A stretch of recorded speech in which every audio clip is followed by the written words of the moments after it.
Amados hermanos, paz a vosotros. Agradecemos a nuestro Dios por la oportunidad que nos da en todo momento de servir a su nombre. Agradecemos a nuestro Dios porque sin duda alguna que Él nos utiliza, esperando que seamos un vaso de honra. Agradezco también muy amablemente a Miriam García que nos cedió su lugar en la exposición de esta escuela sabática. Esperemos, hermanos, que al poder escudriñar las Sagradas Escrituras, al poder abrir las Sagradas Escrituras, esa palabra de nuestro Dios que se vierte en la Biblia, en las Sagradas Escrituras, pueda entrar en nuestra mente, pueda entrar en nuestro corazón y podamos quedarnos con la parte importante que Dios quiere que tomemos para nuestra vida, que tomemos para nuestro diario vivir. Antes de empezar con esta escuela, hermanos, quiero que inclinemos nuestro rostro y que demos gracias a nuestro Dios. Bondadoso Padre Celestial que moras en las alturas de los cielos, santificado sea tu nombre. Te bendecimos, Señor nuestro, te damos gracias porque tú eres un Dios bueno, porque tú eres un Dios misericordioso que aún en medio, Padre eterno, de este aislamiento por el cual estamos pasando, tú te acuerdas de tu pueblo, te acuerdas de nosotros, Señor, y nos pides que cada día podamos escudriñar tus sagradas escrituras, que podamos abrir tu sagrado libro y que podamos tomar de ello, Señor, la enseñanza que tú quieres cada día para nosotros, Señor.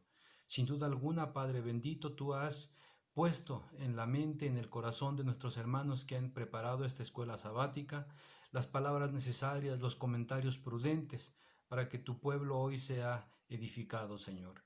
Te suplicamos que nos ayudes para que nuestras palabras, para que nuestros comentarios sean en estricto apego a lo que tú quieres que tu pueblo escuche, a lo que tú quieres que, Señor, que tu comunidad, que tu iglesia pueda escuchar y pueda aprender, Señor. Te suplicamos que perdones nuestras faltas, te suplicamos que perdones nuestras imperfecciones y te suplicamos, Padre eterno, que podamos en todo momento honrarte.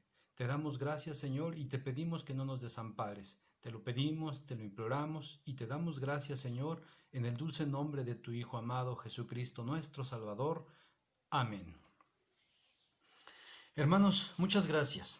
Esta escuela es una escuela que nos confronta con nuestra realidad, que nos confronta, hermanos, con lo que usted y yo somos, con lo que usted y yo hemos hecho. La iglesia, hermanos, parte de los individuos. La iglesia no es el edificio, la iglesia no es la banca, la iglesia es la comunidad, es las personas, la gente, los hermanos que sienten, los hermanos, las personas que ven, que oyen, que escuchan, que dan testimonio de que cada uno de nosotros formamos parte del pueblo de nuestro Dios y de que cada uno de nosotros damos ese testimonio de que Dios ha tenido misericordia de cada uno de nosotros para honrar, para bendecir a su pueblo. Hoy la escuela sabática lleva por título La iglesia que debemos ser. Es la lección número 9 de la escuela sabática de este trimestre, tercer trimestre del 2020. Y este título, hermanos, sin duda alguna, que es un título que nos tiene que ubicar en nuestra justa dimensión. Es un título que lleva consigo un compromiso que usted y yo debemos adquirir todos los días de nuestra vida, pero más después de poder analizar, después de poder estudiar esta escuela sabática que sin duda alguna nuestro Dios en su corazón ha preparado para que usted, para que yo podamos llevar esta iglesia que debemos ser a todos lugares, a todos los sitios en los que ustedes y yo nos desenvolvemos. Vamos a ir abriendo nuestras sagradas escrituras, hermanos. Vamos a ir viendo qué es lo que Dios tiene preparado para cada uno de nosotros. Sin duda alguna, hermanos, que es algo provechoso. Vayamos cada uno en sus casas, analizando, estudiando, viendo con mucha calma cada una de las citas que se nos ponen, porque nos hablan de una iglesia que hace casi 2000 años iniciaba. Una iglesia, una comunidad que vino a convertirse por amor de nuestro Dios al pueblo, a su pueblo, al pueblo elegido para que llevara el evangelio a todas partes. En ese momento, hace 2000 años, hermanos, sin duda alguna, que la iglesia se planteaba en su mente cómo debía ser. Pero también partía de una realidad, hermanos, que era cómo y en dónde estaban parados cada uno de ellos. ¿Qué es lo que en ese momento exactamente era la iglesia de Dios. Y tenemos que partir de esta diferencia. La iglesia que debemos ser y la iglesia que en este momento somos. Las citas que nos ponen aquí nuestros hermanos están en la primera carta de Pablo a los Corintios, en el capítulo 1, en la primera carta de Pedro, capítulo 2, y en el libro de los Hechos, capítulo 2. Cada una de estas citas, hermanos, si usted las analiza de manera tranquila en la comunidad de su hogar, nos hablan en las dos primeras citas de todos esos problemas que se suscitaban en la iglesia primitiva. En el libro de los Corintios, hermanos, nos habla el apóstol Pablo que usted y yo tenemos que vivir en armonía, que usted y yo tenemos que vivir sin divisiones, que usted y yo debemos estar unidos, que debemos tener un mismo pensamiento, que debemos estar con un solo propósito, que no debemos estar apartados en grupos. Nos habla así, hermanos, a nosotros, pero también se lo dirigió a la iglesia primitiva porque sin duda alguna que desde ese inicio la iglesia ya tenía esos problemas. Esa era su realidad. Ese era su problema, el problema que tenían al inicio. Y Pablo los exhorta, Pablo los convida a que puedan estar como una sola persona, como un solo cuerpo, como solamente una iglesia, la iglesia de nuestro Dios. El libro de Pedro, hermanos, también habla de una problemática que sin duda alguna ya se citaba en aquel inicio. El apóstol Pedro habla de que cada uno de los miembros de la iglesia tiene que permanecer fiel, obediente a cada una de las autoridades. Incluso hace referencia que si alguno está en la condición de esclavo, tiene que honrar a sus amos. Tiene que ser una persona ejemplar en su trabajo, en sus acciones, en sus atributos para con la gente que lo gobierna, pero también, si son esclavos, con la gente que es el amo en ese momento. Y sin duda alguna escribe el apóstol Pedro para que cada uno de nosotros en el futuro, que hoy es nuestro presente, podamos comprender que también nosotros estamos o tenemos que someternos a nuestras autoridades. El libro de los Hechos, hermanos, habla de una iglesia que, como todos sabemos, es una iglesia ideal, una iglesia que compartía, una iglesia que perseveraba en la doctrina, una iglesia que se alimentaba juntos, una iglesia que compartía en la oración, que estaban juntos, que vendían posesiones, que veían por los intereses de los demás hermanos, por las necesidades, cubrían las necesidades de las viudas, de los huérfanos, de los extranjeros, de los esclavos. Y sin duda alguna que el libro de los Hechos, hermanos, en los primeros capítulos nos narra ciertamente de una iglesia, que es lo que Dios aspira que cada uno de nosotros seamos. La iglesia que debemos ser. Nosotros, hermanos, tenemos que partir de una realidad de que hay dos mundos. Un mundo, el del ser, y un mundo, el del deber ser. En estos mundos, hermanos, nosotros nos movemos. Un mundo en el que estamos viviendo y un mundo al que aspiramos llegar a ser. El mundo del ser, hermanos, se refiere a la enunciación de los hechos, las realidades o nexos entre los fenómenos. En el mundo del ser encontramos las cosas o los objetos materiales y también los objetos que no son materiales e inmateriales, las personas y los seres vivos en general. El mundo de ser, la realidad del ser, hermanos, es todo lo que nosotros escuchamos, lo que nosotros vemos, lo que nosotros olemos, lo que nosotros probamos, lo que nosotros sentimos. Y aún, hermanos, en el mundo del ser están también las cosas aquellas que nosotros imaginamos. Un ejemplo típico. En el mundo del ser hay muchos mitos. Pueden o no ser ciertos, pero existen. Por ejemplo, si yo les hablara de que en mi pueblo hay un fantasma que se conoce como la Llorona, ese es nuestro mundo del ser. En el mundo del ser, ese tipo de fenómenos, ese tipo de cosas existen, aunque solamente sean en la imaginación, pero existen. Ese es el mundo del ser. Y el mundo del deber ser, dice, es una serie de normas, escritas o no, según las cuales todos los individuos que forman parte de una sociedad deben o debemos actuar. Porque porque la sociedad es la que determina cuáles de sus actos son correctos y aceptados y cuáles no. El mundo del ser es el mundo real, es el hoy y es el aquí. En el mundo del deber ser es un mundo ideal, es el lugar, la condición a la que nosotros como humanos aspiramos llegar a ser. En estos dos mundos, hermanos, nos ubicamos. En estos dos mundos, en el del ser y en el del deber ser, ustedes y yo nos encontramos. En nuestra parte laboral, por ejemplo, nosotros aspiramos o debemos ser algo, queremos ser algo, llegar a ser algo, y ese es el mundo del deber ser. Pero en realidad somos lo que hoy vivimos, lo que hoy tenemos, el puesto que hoy hemos conseguido en el sitio en donde nos desarrollamos. El énfasis de esta lección, hermanos, es perseverar. Y el verso se encuentra en el libro de los Hechos, capítulo 2, verso 42, y dice: y perseveraban en la doctrina de los apóstoles, en la comunión unos con otros, en el partimiento del pan y en las oraciones.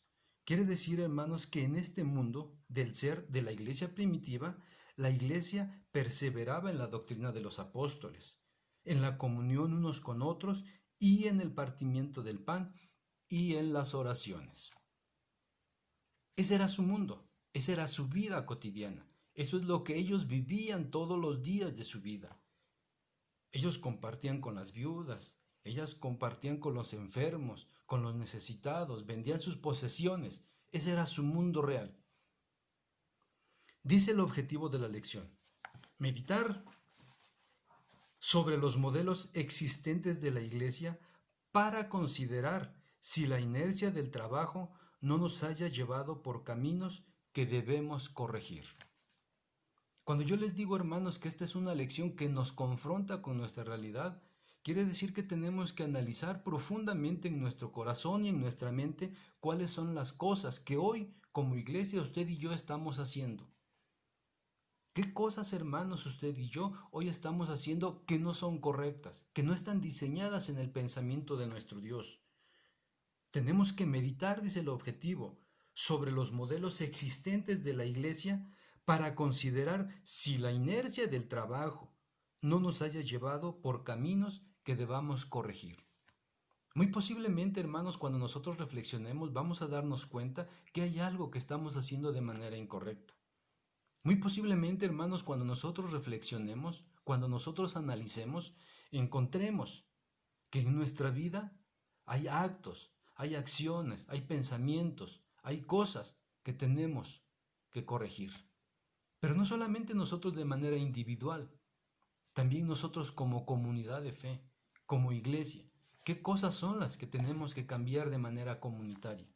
¿Cuáles son las cosas que le tenemos que proponer a nuestros líderes religiosos, a nuestros pastores, a nuestro consejo local, a nuestras directivas, que modifiquen? Porque el camino que estamos llevando hoy posiblemente no sea el camino que Dios nos está señalando y que nos pide que nosotros llevemos todos los días. Y en ese sentido, usted y yo tenemos que reflexionar y entonces ser propositivos con la finalidad de que podamos enmendar los caminos que estén equivocados, pero también poder mejorar los caminos que sí estamos bien. Siempre se puede estar mejor.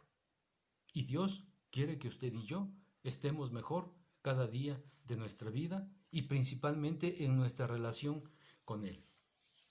La introducción dice de la siguiente manera, hermanos.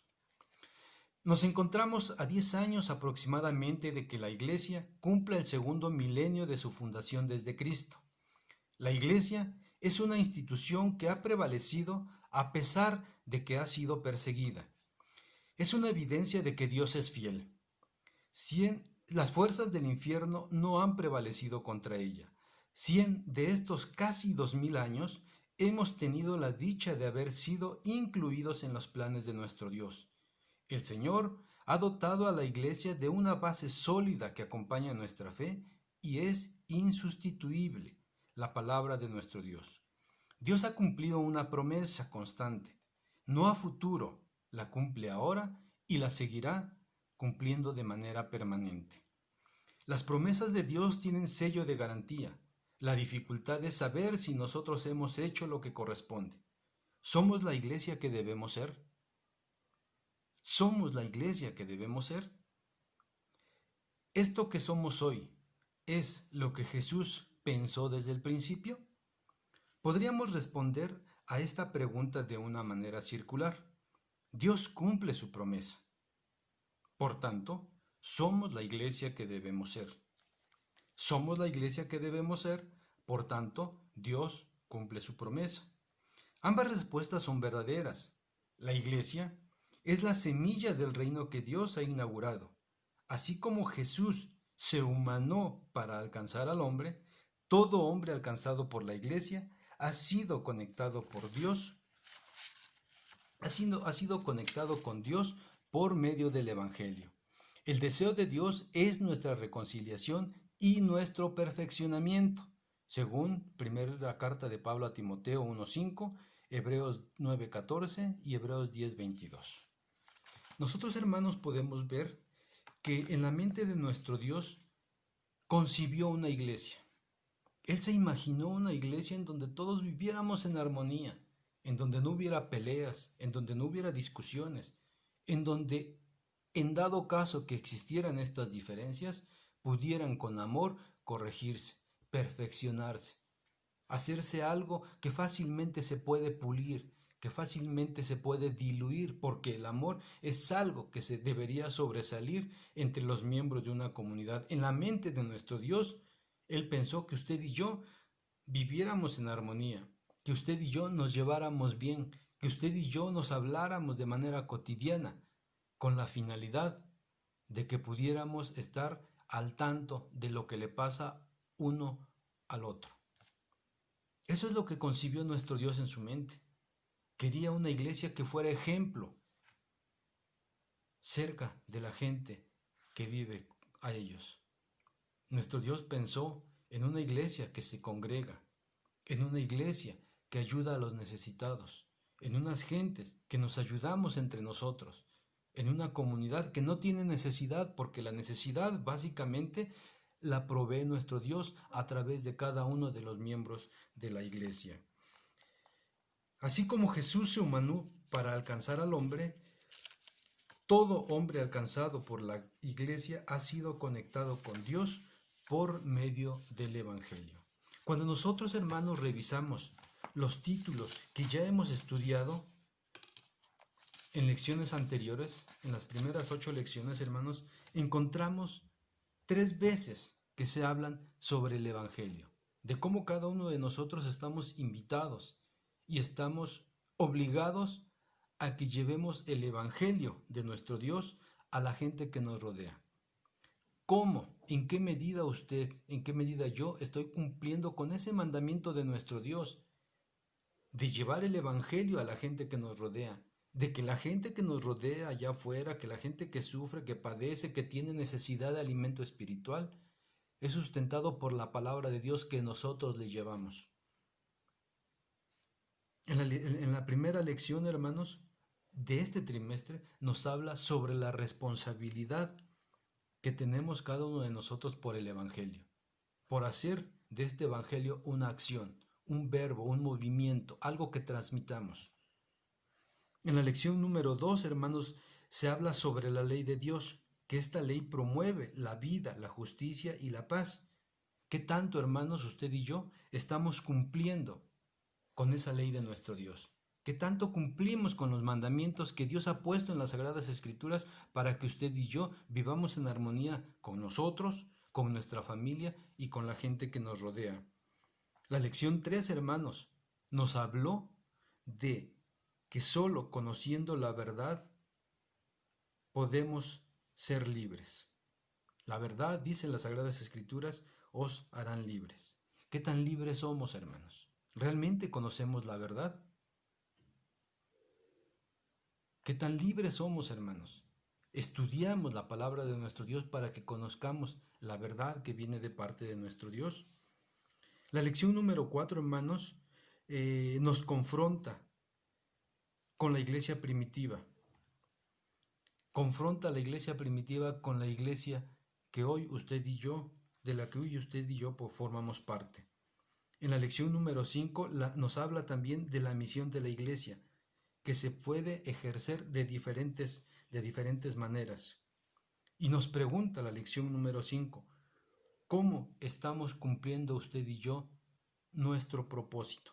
¿Cómo usted y yo estamos cumpliendo nuestra misión? La lección número 6 nos habla cómo los conflictos internos y externos nos ayudan para que usted y yo seamos perfeccionados.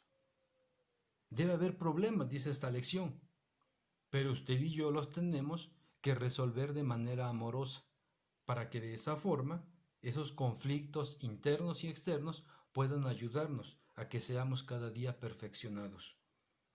La lección número 7 nos habla sobre el amor al prójimo. ¿Y qué tanto somos capaces, hermanos, de desprendernos de algo para ayudar a los necesitados?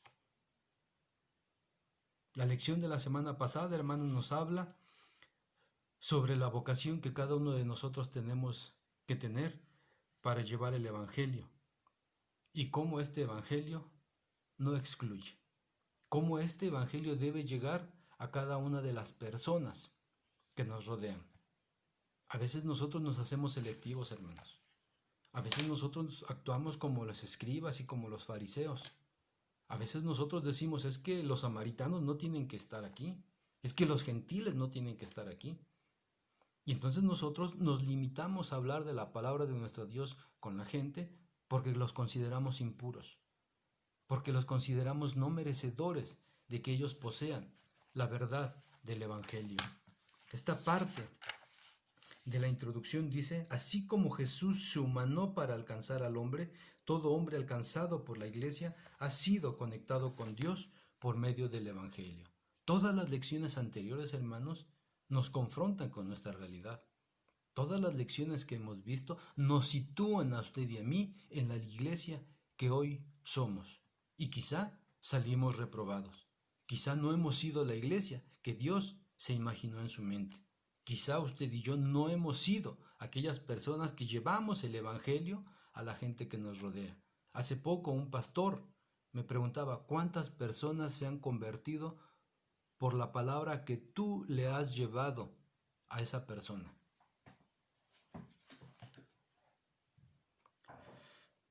Mi respuesta fue el silencio, hermanos. Y eso me hace reflexionar, como tendría que hacernos reflexionar a todos y cada uno de nosotros. Ese pastor que me hacía esa pregunta, sabiamente cuestionaba sobre mi actuar, sobre mi proceder para con la gente. ¿Cómo he llevado yo el Evangelio a la gente? ¿En qué medida lo he llevado? Dios conoce nuestra vida. Yo le pude haber dicho fácilmente, hermano, pues mira, le he hablado así, así, así. Pero Dios conoce nuestra realidad.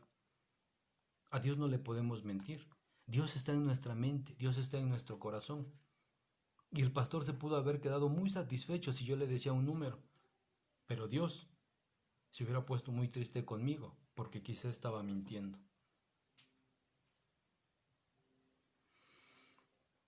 El deseo de nuestro Dios es nuestra reconciliación y nuestro perfeccionamiento. Dios busca que cada día nosotros nos reconciliemos con Él, que la sangre de su Hijo amado vino a hacer precisamente eso, el enlace, vino a romper el velo del lugar santo y del lugar santísimo para que usted y yo tuviéramos acceso, para que fuéramos reconciliados con nuestro Padre, con nuestro Creador. Pero también ese Evangelio, el deseo de nuestro Dios es que usted y yo cada día nos vayamos perfeccionando a la estatura, a la medida de nuestro Señor Jesucristo. La introducción sigue diciendo en su último párrafo, pescadores, sacerdotes, ricos, pobres, soldados y celotes, todos tuvieron la oportunidad de pertenecer a la familia de Dios. Jesús, como Hijo de Dios, ha reunido a la humanidad que se encontraba desperdigada y que estaba sin rumbo. La eclesiología estudia a la Iglesia Apostólica. Queremos abordar algunos temas y analizar a la luz de las páginas del Nuevo Testamento. ¿Cómo conjuntar una visión fresca de la Iglesia? ¿De qué forma podemos administrar la Iglesia sin acudir a modelos que no han respondido adecuadamente? ¿Cómo saber que las decisiones que se toman en la Iglesia sean conforme al corazón de nuestro Dios? Posiblemente nos hayamos hecho ya estas preguntas o hayan estado latentes en nuestra mente sin lograr articularlas. En esta ocasión, con la intención de responder juntos, revisaremos las formas en que el mundo se organiza y si debemos nosotros como Iglesia de Dios seguir estos modelos, seguir algo así como lo que el mundo, tiene o como lo que el mundo sigue para que se organice en sus formas de gobierno. Cabe destacar, hermanos, aquí en esta parte de la introducción, que nuestro Señor Jesucristo, como usted y yo lo sabemos, fue un hombre incluyente.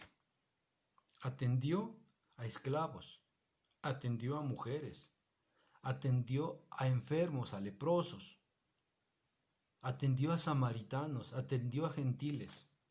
De hecho, muchas de las críticas que hacían los fariseos de nuestro Señor Jesucristo estaban precisamente en eso. ¿Por qué nuestro maestro se sienta con los publicanos?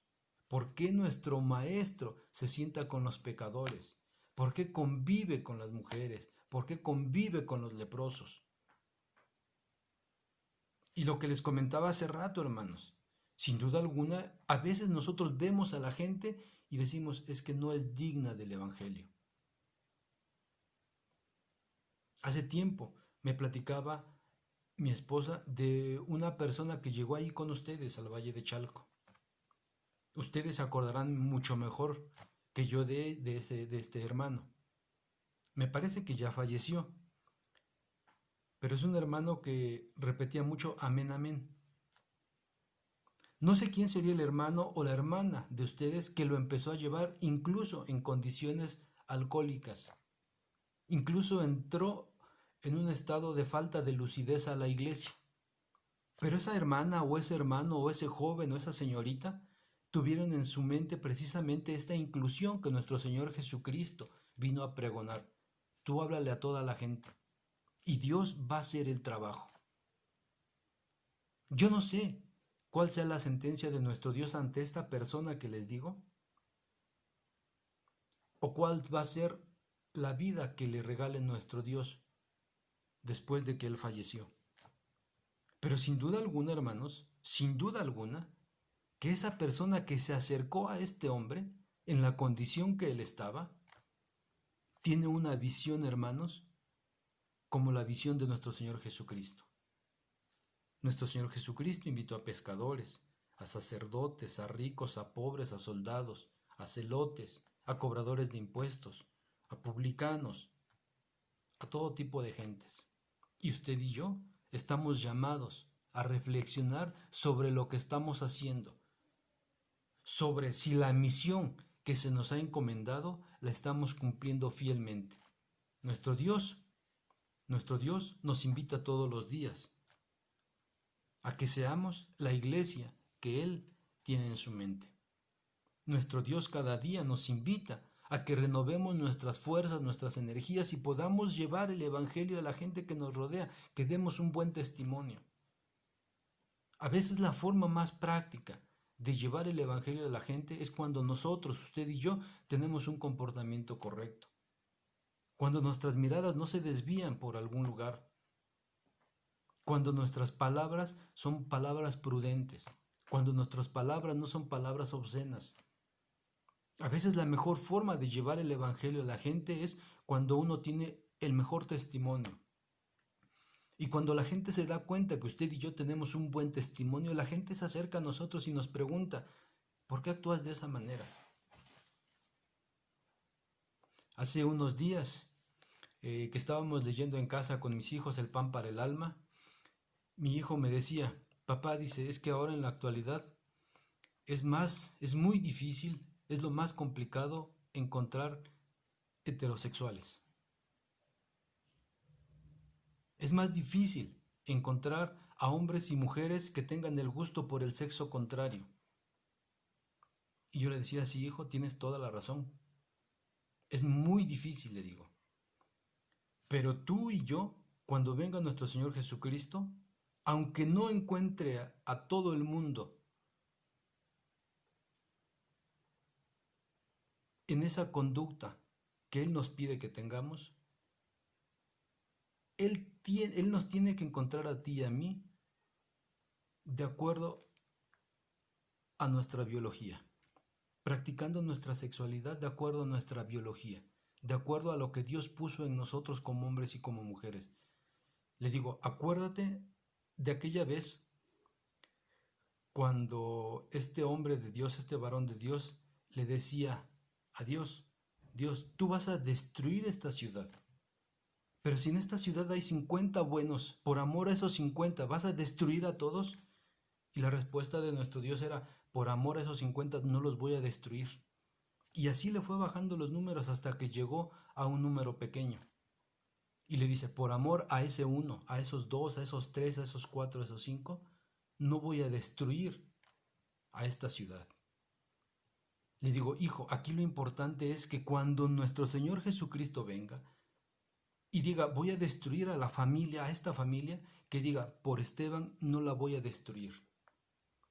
Que cuando nuestro Dios nos llame a juicio y esté harto de esta comunidad que está sumida en el pecado, que está sumida en la homosexualidad, que está sumida en la drogadicción, que cuando nuestro Señor Jesucristo, que cuando nuestro Dios nos llame a juicio, diga, a la ciudad, a la familia, no la voy a destruir porque tú te conservas en integridad delante de mí. Hoy es más difícil, hermanos, que podamos encontrar a gente íntegra. Hoy en los trabajos, en la televisión, en todos los lugares vemos tantas señales de corrupción, tantas señales, hermanos, de que la gente busca solamente su bien, que en medio de todo este mundo de pecado, quienes son íntegros son los raros. Quienes son fieles a Dios, quienes tienen un buen testimonio, es la gente rara. Dios tenga misericordia, que en esa rareza nos encontremos usted y yo. Dios nos ayude, hermanos, para que usted y yo nos conservemos de manera correcta, de manera prudente, de acuerdo a lo que tenemos escrito en las Sagradas Escrituras. Dios tenga misericordia de nosotros para que nosotros, usted y yo, seamos esa gente por la cual no se destruye nuestra familia porque vive en pecado. Que usted y yo seamos esa persona por la que Dios está pensando no destruir a toda una comunidad. Procuremos, hermanos, cada día que usted y yo no seamos contaminados con este mundo. Procuremos, hermanos, que cada día vivamos en comunión con nuestro Dios para que podamos llevar el Evangelio a cada una de las gentes que nos rodea. El análisis, hermanos. Hay tres puntos que vamos a tratar de ir comentando en esta lección. El primero es un modelo democrático, el segundo es un modelo institucionalizado y el tercero es el idealismo cristiano. Hay muchas formas de gobierno. Si usted se pone a investigar cuáles son las formas de gobierno, va a encontrar muchas. Desde la democracia, la teocracia, la monarquía, y de esas se derivan muchas otras. Aquí solamente vamos a abordar una parte de todas las formas o todos los sistemas de gobierno que hay en el mundo. Lo más importante es que nosotros, como personas que nos encontramos en cada una de nuestras comunidades, podamos adaptar para nosotros y para nuestra iglesia la que esté de acuerdo a la palabra de nuestro Dios. El modelo democrático. Primera carta de Pablo a los Corintios 1, 11 al 13. Que este es una cita que dice de la siguiente manera. Primera a los Corintios 1, 11 al 13.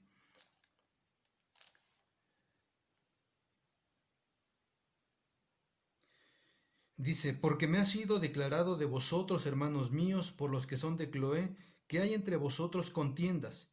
Quiero decir que cada uno de nosotros dice, yo cierto soy de Pablo, pues yo de Apolos, y yo de Cefas, y yo de Cristo. ¿Está Cristo dividido? ¿Fue crucificado Pablo por vosotros? ¿O habéis sido bautizados en el nombre de Pablo?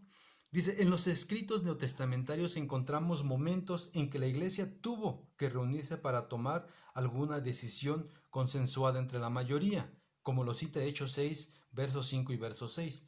En otras, el arrastre de las viejas prácticas del sistema del mundo dividió a la iglesia. 1. La democracia surgió en la Grecia antigua por la necesidad de organizar al Estado mediante elecciones colectivas buscando un gobierno representativo por la experiencia de gobernantes tiranos. El sistema griego de gobierno pondera la decisión de la mayoría. La mayoría tiene la razón. Hoy en la televisión, entre nuestros políticos, hay una frase que dice que la voz del pueblo es la voz de Dios. Es un dicho común que hoy dicen nuestras autoridades y todo lo quieren someter a la consulta de la ciudadanía.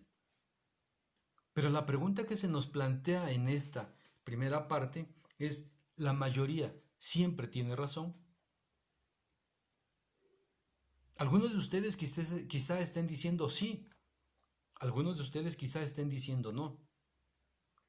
Si nosotros nos imagináramos en este momento, en aquel tiempo primitivo, cuando Noé estaba construyendo el arca,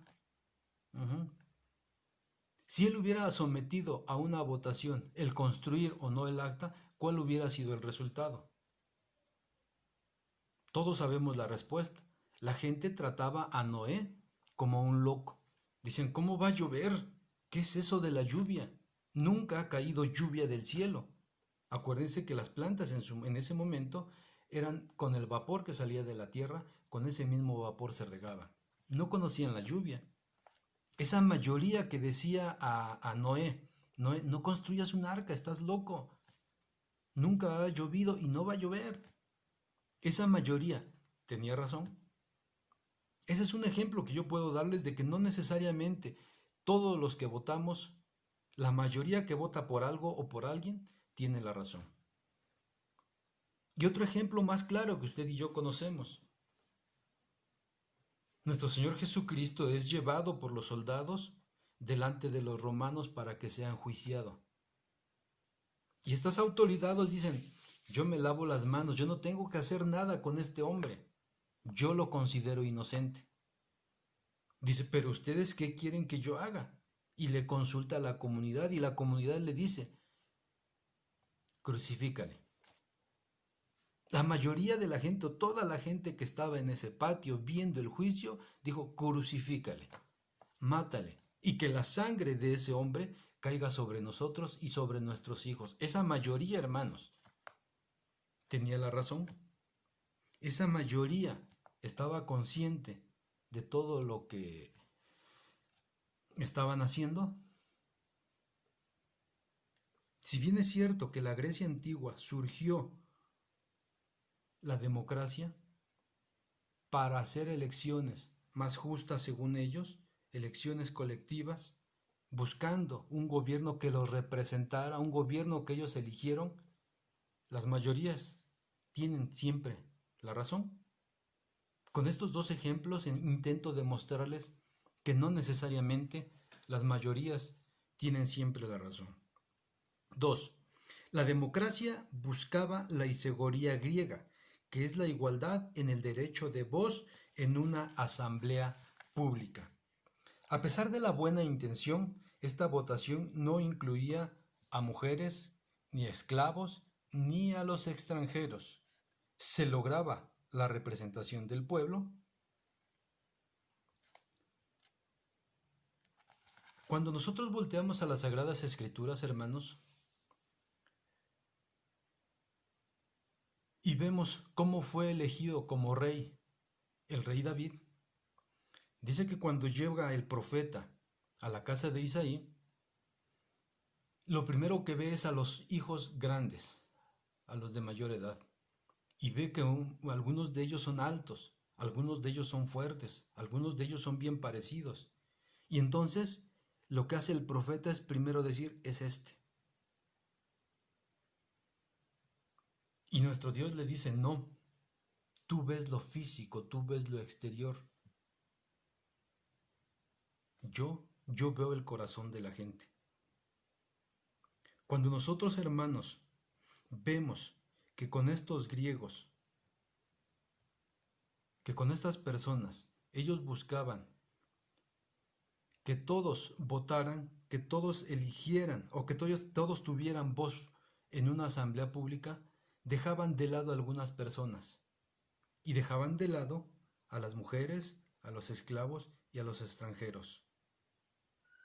Dios ve el corazón de los hombres. Dios conoce el interior de cada uno de nosotros. Si los griegos buscaban una representación del pueblo para elegir sus autoridades, ¿por qué entonces dejaban fuera a las mujeres y dejaban fuera a los esclavos, que eran de su país o que en algunos casos también eran extranjeros? Realmente, hermanos, se lograba la representación cuando excluías a un sector de la sociedad. Realmente, hermanos, se lograba una representación real cuando tú no incluías a cierto sector de las personas. En nuestro país, hermanos, para no ir tan lejos, no siempre votaron las mujeres. En nuestro país, hermanos, no siempre hubo el derecho para todos.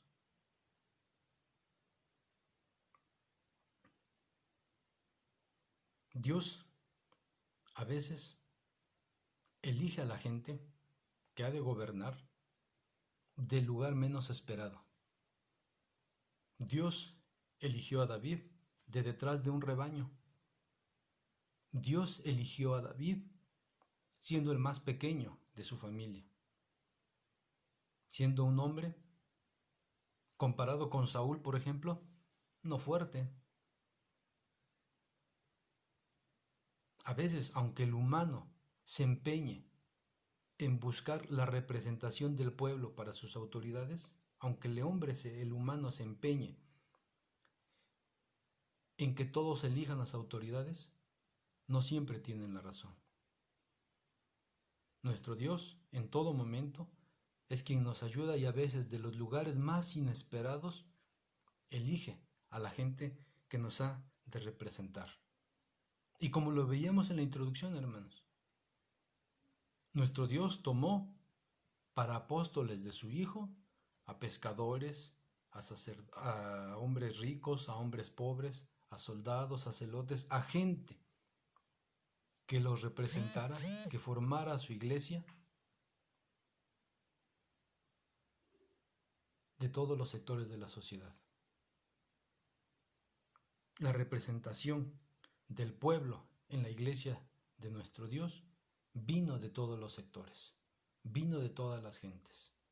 Nuestro Dios no excluyó a nadie. 3. Las decisiones colectivas expresan la preferencia mayoritaria al momento de votar. Sin embargo, no son siempre votos de calidad. Una gran mayoría que vota para elegir a sus representantes solo vota por el color de un partido, desconociendo candidatos y propuestas. Comente al respecto. Hace muchos años, cuando yo aún no votaba, recuerdo que mi abuelo llegaba el día de las elecciones a la casa de mi padre.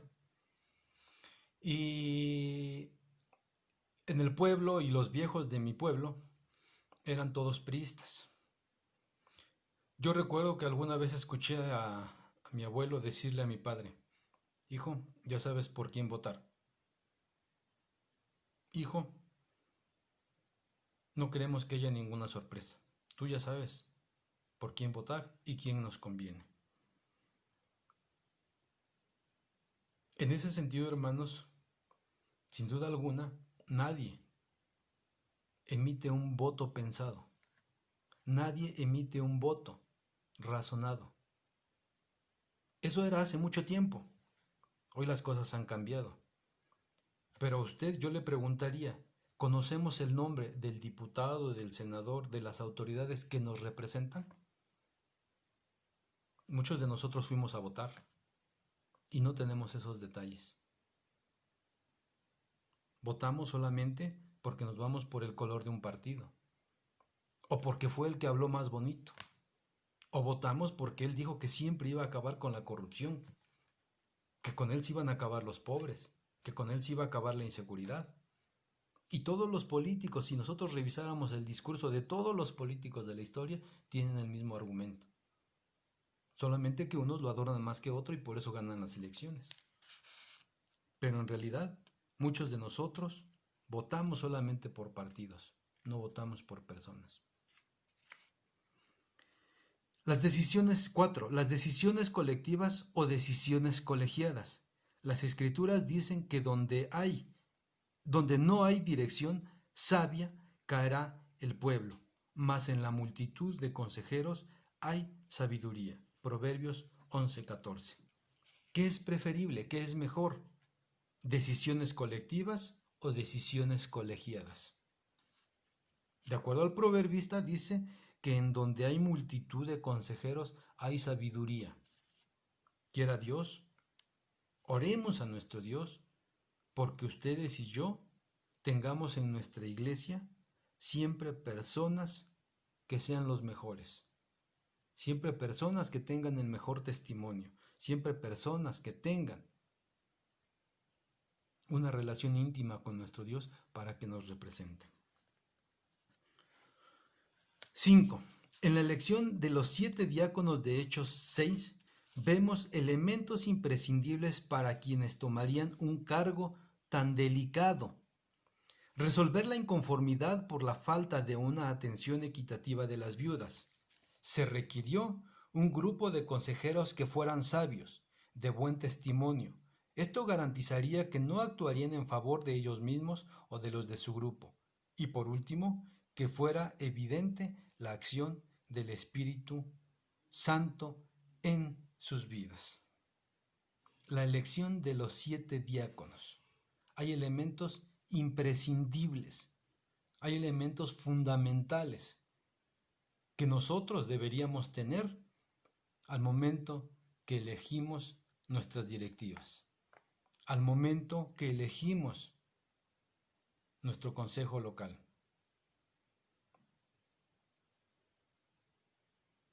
En la iglesia en donde yo me reúno, en este diciembre nos toca hacer un cambio de consejo local.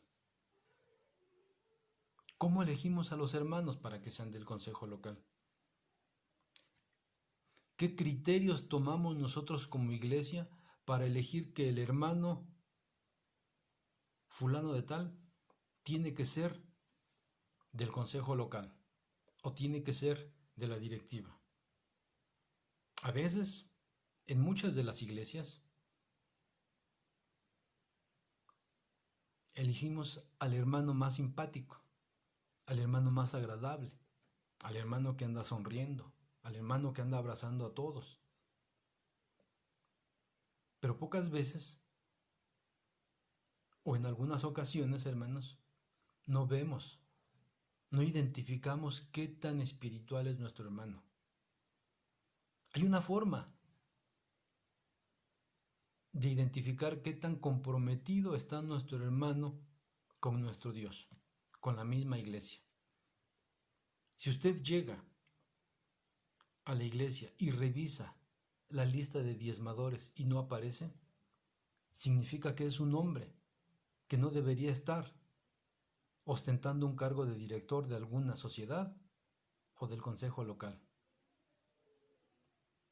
En principio, hermanos, porque es una persona que no tiene autoridad. ¿Cómo le va a pedir a la iglesia, cómo le va a exigir a la iglesia que diezme si él no lo hace? El diezmo, hermanos, es una demostración de la gratitud que tenemos hacia nuestro Dios. Y por gratitud a nuestro Dios, nosotros damos nuestro diezmo.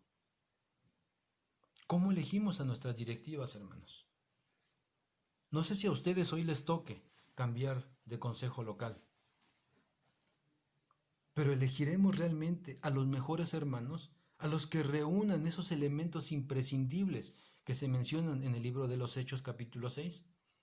Varones de buen testimonio, varones llenos del Espíritu Santo, hombres íntegros, hombres capaces, hombres inteligentes, hombres prudentes, que puedan conducir a la iglesia por un camino correcto?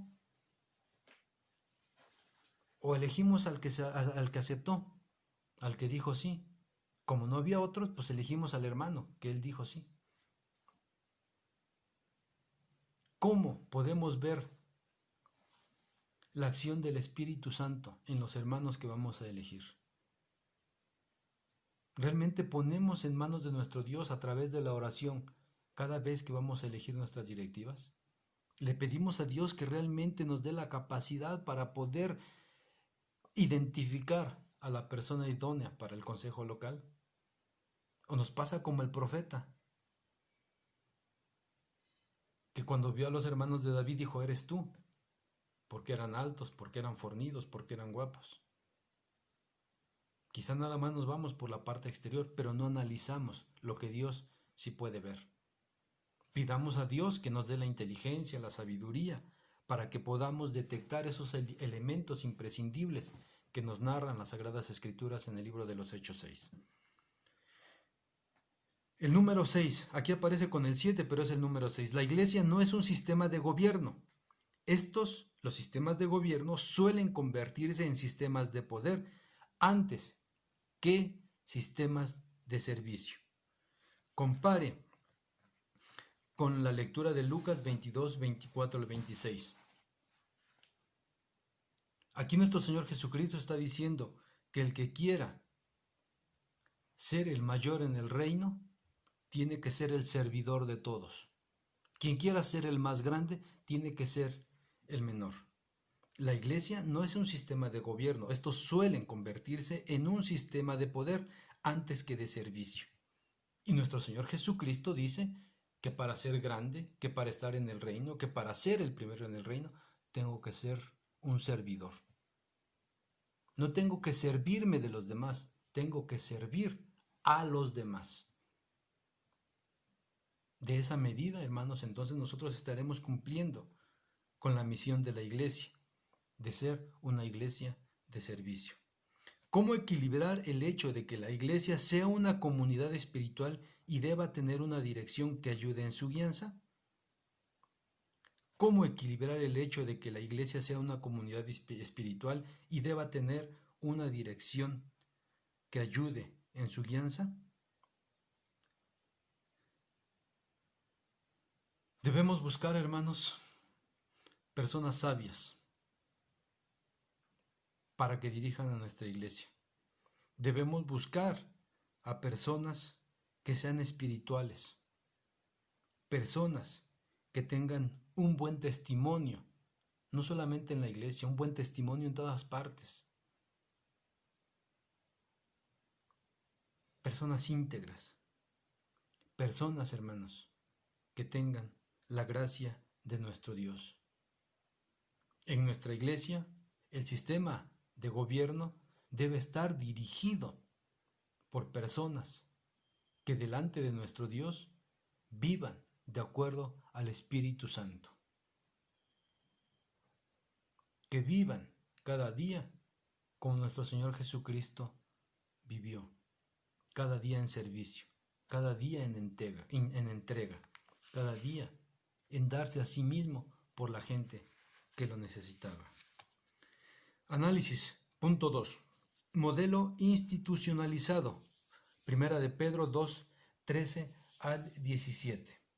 En esta lectura, como les comentaba al inicio, hermanos, hablamos básicamente del respeto a nuestras autoridades, del respeto, de la obediencia que se le debe a nuestros patrones. La institucionalización de la iglesia es indispensable para potenciar los alcances que individualmente no lograríamos. Como todo sistema humano, debemos revisar que esté bien lubricado bajo los principios de justicia y de libertad, y no oxidados o desgastados que ralenticen, que hagan lento el propósito al que fuimos llamados. Toda institución bebe de lo que encuentra en la sociedad que ha nacido. Gran parte de lo que hacemos es réplica de lo que hacen las instituciones de bienestar comunitario. Esta parte es muy importante, hermanos, porque si nosotros no tenemos un propósito, Porque si nosotros no cumplimos el propósito para el que fuimos llamados, fácilmente vamos a tomar lo que hay allá afuera en el mundo para adaptarlo a nuestra iglesia. Cuando nosotros tenemos bien definido el propósito por el cual somos llamados, nuestra percepción, nuestra vida cambia. La semana pasada, hermanos, en una de las predicaciones que daba nuestro hermano César Castellán allí en su iglesia, hablaba precisamente de que nosotros, o una vida que tiene propósito, tiene 5 características. Cuando nosotros tenemos un propósito en la vida, y es el propósito que Dios ha puesto en nuestro corazón, nuestra vida tiene sentido. Nuestra vida se simplifica, decía nuestro hermano César. Nuestra vida toma decisiones asertivas. Nuestra vida o nuestra persona dirige su energía de manera positiva. Y cuando nuestra vida tiene un propósito, hermanos, nos mantiene entusiasmados o emocionados. Una de las frases que decía nuestro hermano César la semana pasada es: levántate, camina y transforma. Cuando nosotros no tenemos un propósito en nuestra vida, cuando nosotros no tenemos el propósito para el cual fuimos llamados, hermanos, sin duda alguna que vamos a copiar los modelos de la gente. Los sistemas de gobierno que están allá, hermanos, los vamos a querer implementar en nuestra iglesia y entonces nos vamos a equivocar.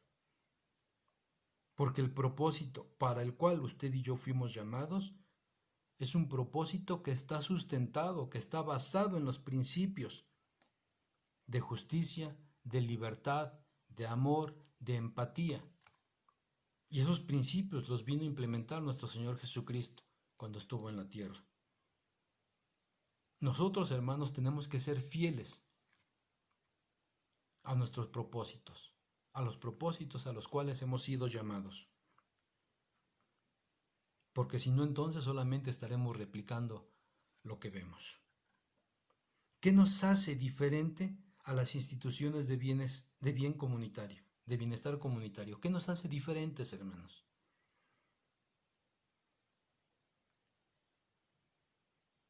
Dos cosas que yo veo que nos hacen diferentes, porque podemos hacer las mismas cosas que hace una institución o una comunidad de bienestar social.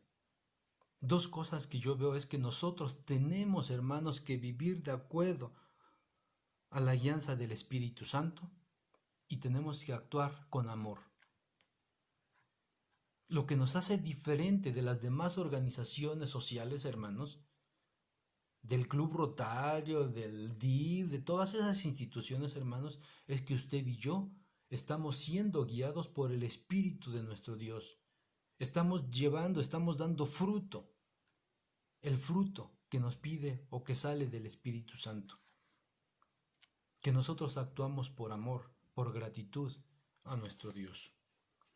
Punto 2. Décadas atrás el cristianismo custodiaba la conducta moral. Fíjense, esta parte es muy importante. Décadas atrás, el cristianismo custodiaba la conducta moral de la ciudad. El decaimiento de la moral social ha hecho también que tal influencia se haya perdido. Imagínense, a mí no me tocó verlo, pero sí me tocó escuchar que decían: ponlo a él en la tesorería, porque él es cristiano. Vamos a votar por esta persona, allá en los asuntos seculares del mundo, allá en las autoridades de nuestros pueblos, de nuestras comunidades. Él es un hombre íntegro, hay que votar por él. Hoy pareciera, hermanos, que nos hemos diluido entre la sociedad y que no saben si somos cristianos, no saben si nosotros profesamos una fe distinta porque nuestro comportamiento muchas veces es similar al de toda la gente. Qué triste, hermanos, que tengamos que hablar de casos de adulterio entre los hermanos de la iglesia o entre los hermanos de las directivas. Y tristemente, hermanos, tenemos que hablar también de que a veces hay un mal testimonio también entre los pastores. Y no solamente en adulterio, hermanos. ¿Cuántos hermanos hemos habido que son o que no son pastores, que defraudamos económicamente a otras personas? ¿Cuál es el testimonio que hoy tienen nuestros pastores, nuestro consejo local, nuestras directivas y nuestra iglesia local? ¿Cuál es el testimonio que tenemos nosotros, que tienen estas personas fuera de la iglesia? ¿Cuál es el testimonio, hermanos, que yo tengo delante de ustedes? ¿Qué es lo que piensan ustedes de mí? ¿Es una buena persona? ¿Y eso que ustedes dicen, qué tan diferente es a lo que dice la gente con la que yo trabajo, con mis vecinos? ¿Qué tan diferente es esa opinión, hermanos? ¿Cuál es el testimonio que nosotros damos con la gente que nos rodea? ¿Por qué ahora no somos ese referente en la sociedad que digan, elige al hermano del Valle de Chalco, porque él es un hermano íntegro? Elígelo para los puestos de decisión, porque él no va a tomar un solo 5, porque tiene un buen testimonio. 3. La organización de la iglesia tiene una estructura por distritos que empata con la división política del país al que pertenecemos. Es así que los distritos se hayan configurado por estados más que por regiones, y en algunos casos las distancias impiden una correcta atención. ¿Existirán estrategias mejores? Sin duda alguna, hermanos, que cada uno de nosotros puede tener diferentes ideas. Por ejemplo, si nosotros revisamos en los distritos cómo están estructurados, tenemos 17 distritos. Tenemos 544 iglesias, 359 misiones y somos alrededor de 34,000 miembros. Y nosotros podemos ver que, por ejemplo, el distrito 6 tiene 4 estados, Aguascalientes, Colima, Jalisco, Nayarit, y tiene 14 iglesias. Pero el distrito de ustedes, el distrito 9, que es la Ciudad de México y parte del Estado de México, tiene 100 iglesias. Aunque el distrito 6 atiende 4 estados, tiene solo 14 iglesias. Y el distrito 9, con 2 estados, atiende a más de 100 iglesias. Quizá no es equitativo. Y por eso dice aquí que la estructura de la iglesia está hecha por distritos que empatan con los estados de la República Mexicana. ¿Habrá una mejor estrategia para poder atender a las iglesias? Usted puede tener una idea. Usted puede generar una idea que pueda ser más equitativa la forma de administrar nuestra iglesia en el país de México. Sin duda alguna, hermanos, sin duda alguna, que siempre habrá mejores estrategias. Eso es lo que hoy tenemos. Yo les podría preguntar, hermanos, ¿hace qué tiempo no los visita su sobrevedor? Y quizá por atender a las 100 iglesias, por visitar a las 100 iglesias, cada año tiene 52 sábados. Es decir, si hoy nos visita el sobrevedor, tiene la posibilidad de dar una segunda vuelta en 2 años. Cuando más en 4 años, que es el periodo de los sobrevedores, nos visite a la iglesia del Valle de Chalco con 100 iglesias, nos visite 1 o 2 veces en esos 4 años. ¿Existirán mejores estrategias? Pensemos en cuál puede ser una mejor estrategia para que nuestra iglesia, la iglesia de Dios en México, pueda ser administrada. 4. El profeta Daniel tiene una visión de poder tirano representado en 4 bestias. No obstante, quien tiene el poder eterno es el Hijo del Hombre con rostro humano. ¿Qué significado tendrá esta visión ante la fascinación del poder? Dice en esta lectura de Daniel capítulo 7 que hay 4 bestias, que hay 4 animales, cada uno con diferente forma. Y dice que el último es uno que impresiona, que habla bien, que domina, que cautiva y que aplasta todo lo demás. Pero dice que después de esta última bestia viene un reino, se abren los cielos y el Hijo del Hombre baja y entonces domina todo. ¿Qué significado tendrá esta visión ante la fascinación del poder? El poder, hermanos, es algo temporal. Las gentes, las personas que administraron nuestro país, México, en el sexenio pasado, algunos de ellos hoy están en la cárcel. Pero sintieron en su momento que tenían todo el poder y que ese poder iba a prevalecer, que iba a durarles mucho tiempo. Y por eso hicieron muchas cosas que fueron incorrectas. Daniel, a través de esta lectura, nos está diciendo que el poder en esta tierra no se limita más que a lo terrenal. El poder es temporal, el poder se acaba. El poder eterno, la autoridad eterna, viene de parte de nuestro Dios cuando su Hijo vuelva.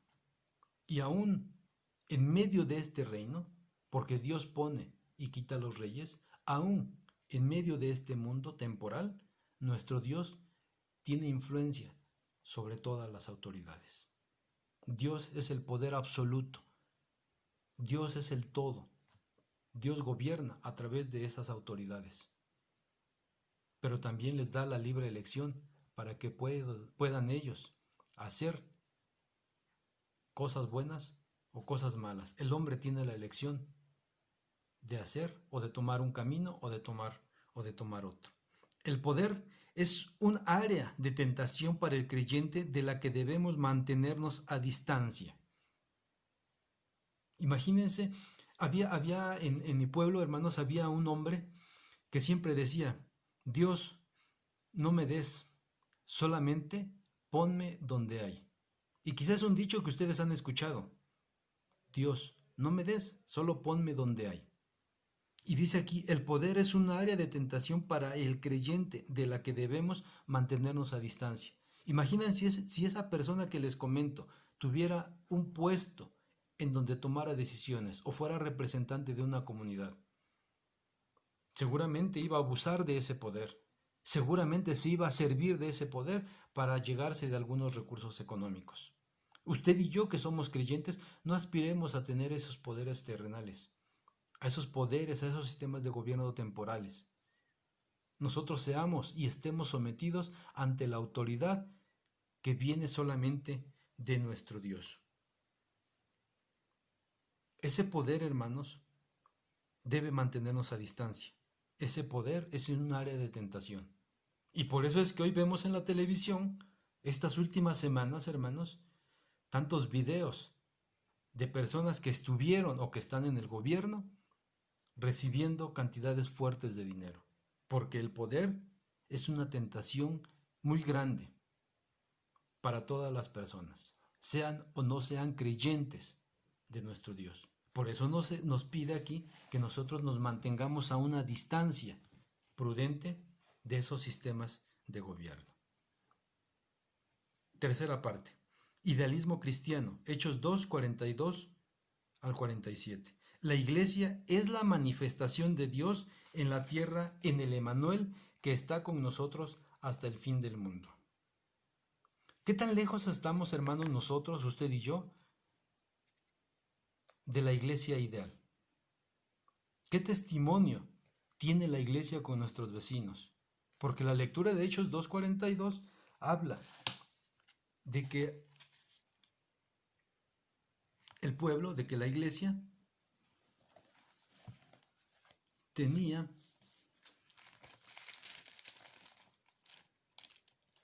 un buen testimonio con la gente. Hechos 2:42, hermanos, habla de que la iglesia perseveraba en la doctrina, de que vivían en comunión, de que partían juntos el pan y compartían sus oraciones, de que tenían temor de nuestro Dios, de que veían las maravillas y las señales que hacían los profetas, de que estaban juntos, de que creían juntos, de que tenían todas las cosas comunes, de que vendían sus posesiones y sus haciendas y éstas eran vendidas y repartidas, eran vendidas para ser repartidas entre todos, de acuerdo a la necesidad de cada uno.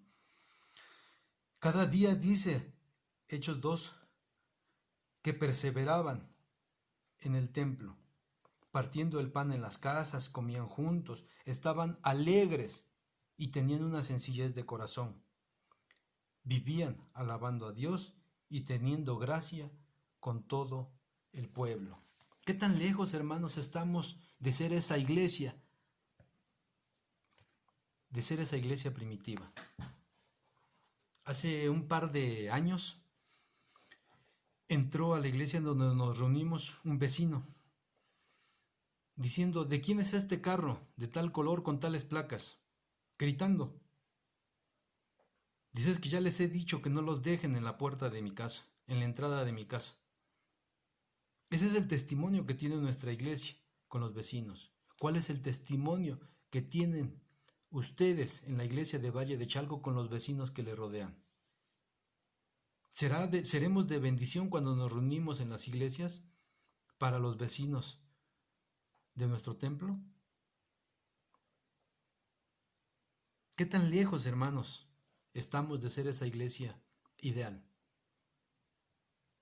Qué buen testimonio tendremos nosotros. Y fíjense, el libro de los Hechos en el capítulo 2 termina diciendo en el verso 47, alabando a Dios y teniendo gracia con todo el pueblo, no solamente con la iglesia, con todo el pueblo. Dice, y el Señor añadía cada día a la iglesia los que habían de ser salvos. Y el Señor añadía cada día a la iglesia los que habían de ser salvos, hermanos. No nada más a los que se reunían, no nada más llegaba gente que llegaba a las bancas a sentarse. Claramente el verso dice, cada día añadía a la iglesia los que habían de ser salvos. Significa que eran hombres que se entregaban, hombres que tenían un buen testimonio, hombres que vendían sus posesiones, hombres que eran empáticos con los niños, que eran empáticos con las viudas, con los ancianos, con los huérfanos. Hombres que se añadían a la iglesia como salvos, para ser salvos, para entrar al reino de nuestro Dios. ¿Cuántos de nosotros, hermanos, llevamos 45 años en la iglesia y aún no sabemos si vamos a ser salvos? Aún no sé si dentro de los hechos de la Biblia yo aparezca como un hombre que ha sido rescatado y ha sido salvo, porque Dios nos ayuda, porque Dios ha tenido gracia de nosotros, pero también porque nosotros tenemos un buen testimonio y predicamos lo que hemos aprendido de parte de nuestro Dios. Dice el idealismo es una forma de pensamiento abstracta, interiorista y racionalista. Un mundo alejado de la realidad. El cristianismo, por el contrario, es realista, histórico y comunitario, entendida la historia no como una crónica de los hechos, sino como la experiencia de los acontecimientos. La Iglesia provee conciencia al mundo cegado por sus pasiones, que lo sacan de su realidad perecedera. La Iglesia provee conciencia al mundo cegado por sus pasiones, que lo sacan de su realidad perecedera. ¿No será, hermanos, que pasa lo contrario? Que a veces el mundo nos envuelve a los que somos cristianos para irnos a las pasiones de ese mundo. La iglesia tendríamos que proveer a la sociedad de conciencia. Los cristianos tendríamos que darle al mundo clases de moral, porque la vivimos de manera cotidiana. Pero en algunas ocasiones pasa algo diferente. Nosotros somos involucrados en las pasiones del mundo, que es temporal. 2. El idealismo cristiano tiene dos vertientes. La primera manifestación es la que no quiere tener nada que ver con lo que pasa en el mundo, pues mantiene una fijación en el reino venidero. La segunda es la que cree que la iglesia es la respuesta de todas las cosas y que fuera de ella nadie puede participar en su restauración. 3. El reino se hace visible por medio de la iglesia, pero no solo ahí, también se manifiesta en las instituciones sociales y humanitarias. En cada persona que actúa con bondad, el mundo no solo ha escuchado la voz del Evangelio, Dios sigue hablando a la conciencia humana. la contiene y la transforma, siendo el único responsable que toca los corazones y los transforma. ¿Podríamos reducir la acción del reino de Dios solo a la intervención de la iglesia? ¿Podríamos reducir la acción del reino de Dios solo a la intervención de la iglesia? Esta es una pregunta, hermanos, que tenemos que reflexionar.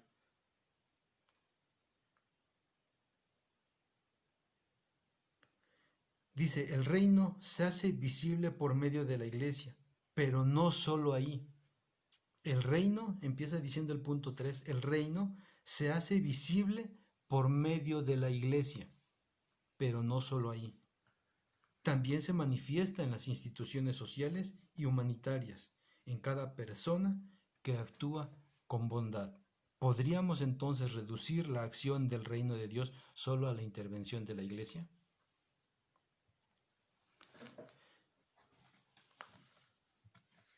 Para la reflexión, hermanos.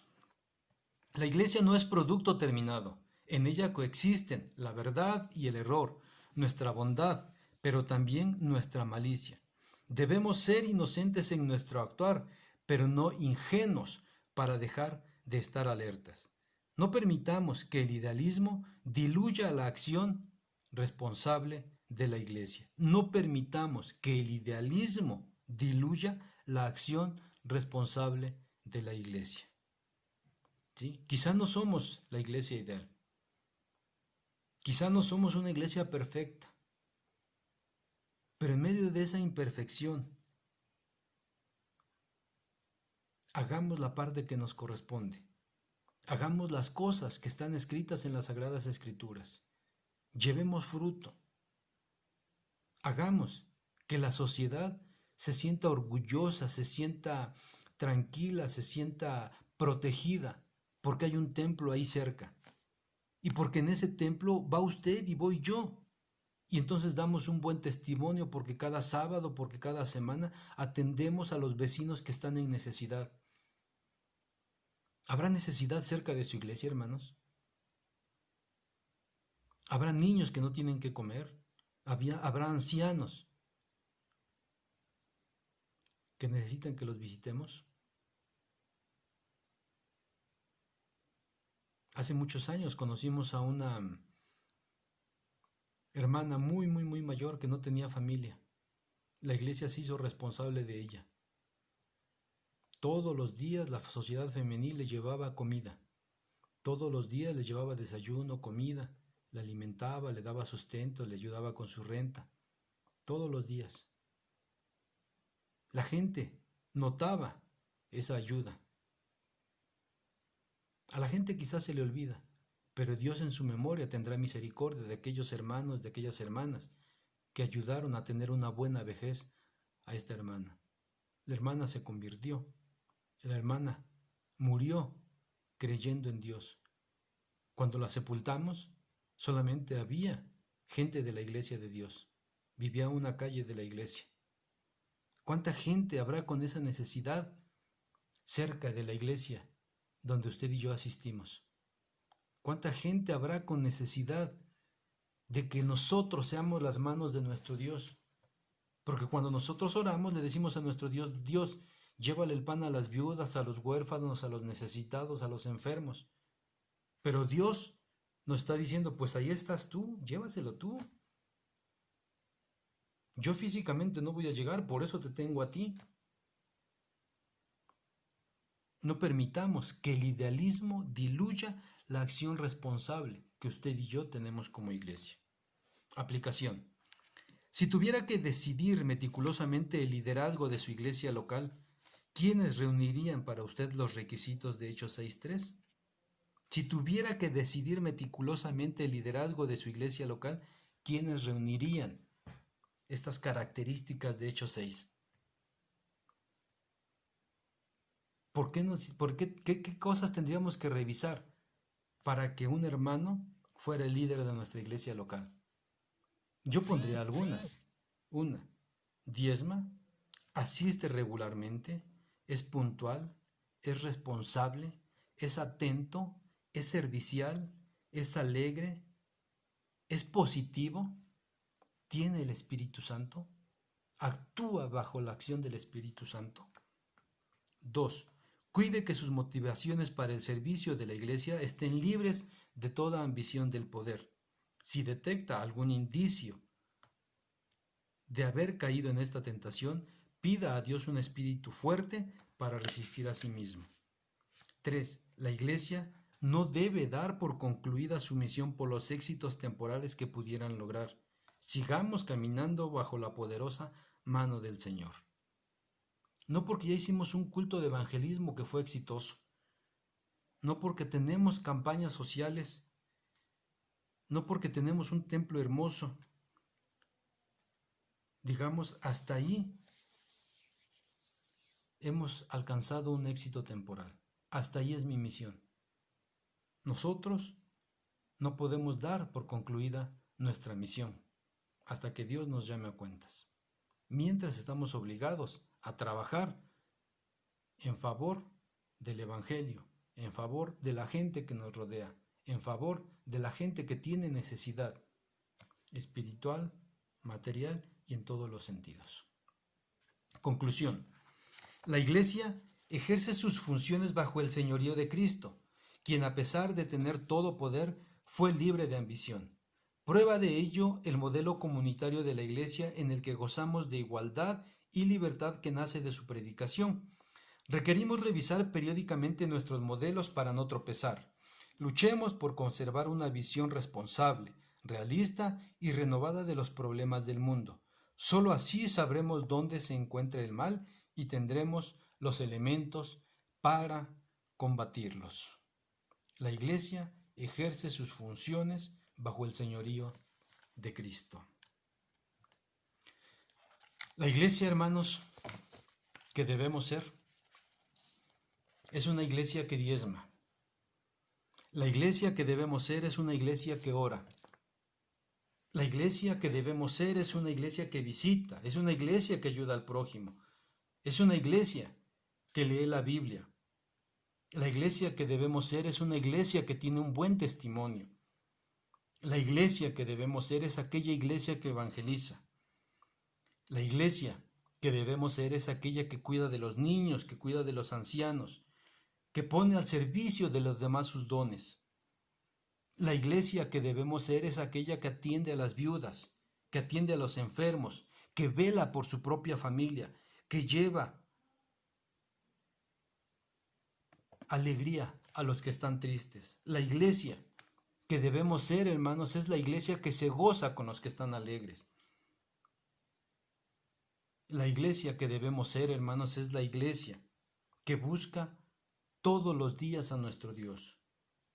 La iglesia que debemos ser, hermanos, tristemente es la iglesia que aún no somos. Y la iglesia que aún no somos, hermanos, empieza por usted. La iglesia que todavía no somos empieza por usted y empieza por mí. La iglesia que debemos ser es la iglesia que aún no somos. Y la iglesia que aún no somos soy yo. Dios tenga misericordia de su pueblo. Dios tenga misericordia de cada uno de nosotros. Y Dios ponga en nuestra mente que debemos llegar a ser la iglesia que debemos ser. Dios nos bendiga, hermanos. Dios tenga misericordia. Dios nos ayude para que cada uno de nosotros cumplamos con el propósito para que podamos ser la iglesia que Dios espera de usted y que Dios espera de mí. El Señor nos bendiga. Paz a vosotros.